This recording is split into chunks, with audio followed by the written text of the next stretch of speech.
Stamina বৃদ্ধিতে সর্বপ্রথম যে বিষয়ের প্রতি আমাদের গুরুত্ব রাখতে হবে তা হচ্ছে খাদ্য তালিকায় যথেষ্ট পরিমাণে কমপ্লেক্স কার্বোহাইড্রেটযুক্ত খাবার থাকতে হবে।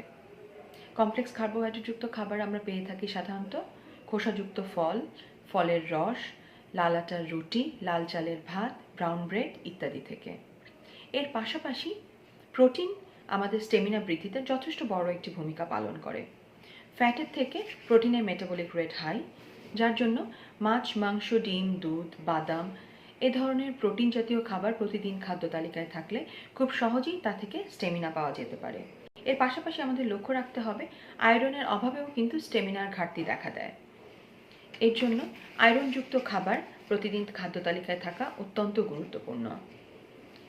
লিফি ভেজিটেবলস অর্থাৎ সবুজ শাকসবজি আমাদের আরবিসি কাউন্ট বাড়ায়, যা আমাদের স্টেমিনাতে একটি বড় রকম পজিটিভ ভূমিকা রাখতে পারে। এর জন্য অবশ্যই লক্ষ্য রাখতে হবে প্রতিদিন দৈনন্দিন খাবারে অন্তত 1 থেকে 2টি সবুজ গাঢ় শাক জাতীয় খাবার রাখতে হবে। একটি অন্যতম গুরুত্বপূর্ণ খাবার আমাদের স্ট্যামিনা ডেভেলপমেন্টের জন্য, খুব কুইক স্ট্যামিনা ডেভেলপমেন্টের জন্য, তা হচ্ছে পাকা কলা অর্থাৎ ব্যানানা। এতে আছে কার্বোহাইড্রেট এবং পাশাপাশি প্রচুর পরিমাণে পটাশিয়াম, যা খুব সহজেই আমাদের বডিকে রিহাইড্রেট করে স্টেমিনা সমৃদ্ধ করে এবং কার্বোহাইড্রেট থেকে আমরা যে পরিমাণ গ্লুকোজ পাই তা খুব সহজেই আমাদের মানসিক ও শারীরিক শক্তি বৃদ্ধিতে সহায়তা করে।